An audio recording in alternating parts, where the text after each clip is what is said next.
নমস্কার বন্ধুরা, আজকের রেসিপি সবজি খিচুড়ি।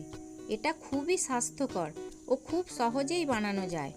আপনারা বাড়িতে অবশ্যই একবার ট্রাই করবেন, আর কেমন হয়েছে তা কমেন্টে জানাবেন। এবং রেসিপিটি যদি ভালো লেগে থাকে তাহলে চ্যানেলটিকে অবশ্যই সাবস্ক্রাইব করে দেবেন। আমি আগে থেকে তেজপাতা, দারচিনি আর গোটা জিরে দিয়ে দিয়েছি। একটু ভাজা হয়ে গেছে। এবার এখানে আমি রসুন কুচি দিয়ে দেব।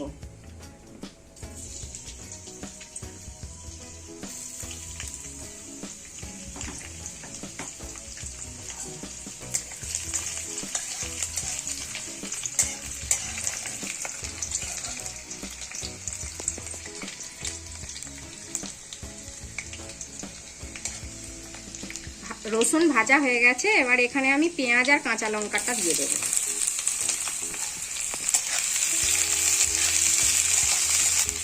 আমি এখানে দুটো মাঝারি সাইজের পেঁয়াজ আর 5টা কাঁচা লঙ্কা দিয়েছি। এবার এগুলোকে আমি একটু ভালো করে ভেজে নেব।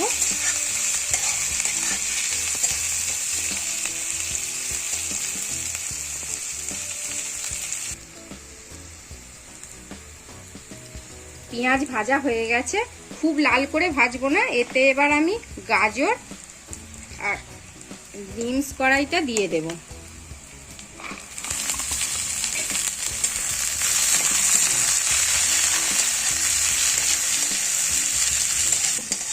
এবার এটাকে আমি হালকা করে একটু ভেজে নেব, খুব বেশি ভাজবো না। এটা ভাজা হয়ে গেছে। এবার এতে আমি মুগের ডালটা দিয়ে দিচ্ছি। মুগের ডালটা দিয়ে এবার আমি একটু ভালো করে কষিয়ে নেব।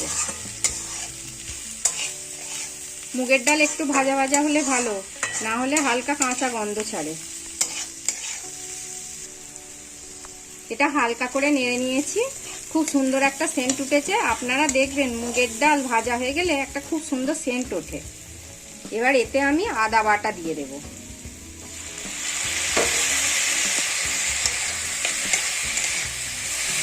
আস্তে আস্তে বাকি মশলাগুলোও দেব।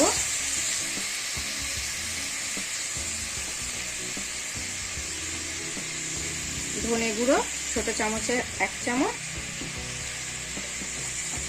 জিরের গুঁড়ো ছোট চামচের 1 চামচ, হলুদ গুঁড়ো 1 চামচ দিয়ে ভালো করে নাড়িয়ে নেব।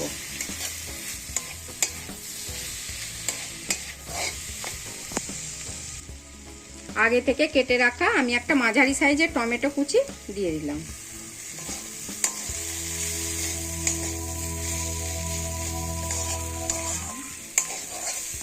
আপনারা এটাকে আমি 2 মিনিট ধরে ভালো করে নাড়িয়ে চাড়িয়ে নেব এবং কষিয়ে নেব।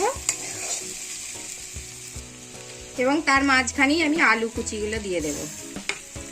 এখানে আমি মাঝারি সাইজের 3টে আলু নিয়েছি। এবার আপনারা চাইলে আরো বেশি দিতে পারেন, কারণ যে যেমন আলু খাবে সে। এবার পরিমাণ মতো আমি এখানে লবণ দিয়ে দিলাম।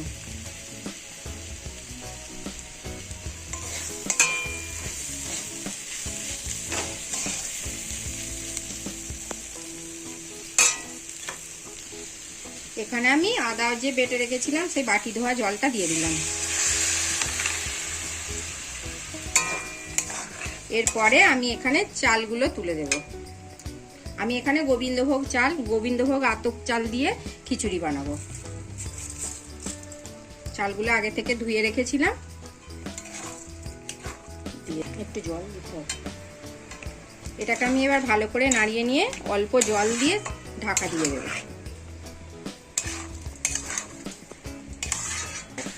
ভালো করে নেড়ে নিয়েছি। এবার এতে আমি জল দিয়ে ঢাকা দিয়ে দেব।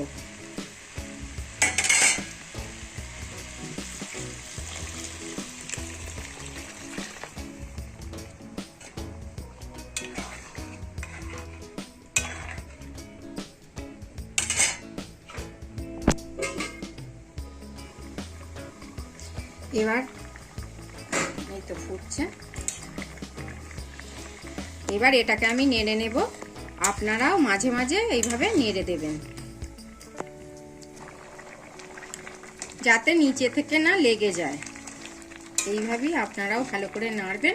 এতে আমি আর একটু জল অ্যাড করে 10 মিনিটের জন্য ঢেকে দেব। 10 মিনিটের জন্য ঢেকে দেব।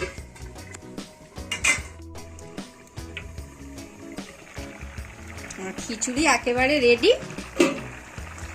এইরকম বৃষ্টির দিনে আপনারা বেগুন ভাজা, আলু ভাজা, ডিম ভাজার সাথে খেতে পারেন। এটা খুব স্বাস্থ্যকর এবং ঘরোয়াভাবে তৈরি হয়েছে। দেখবেন খুব ভালো লাগবে।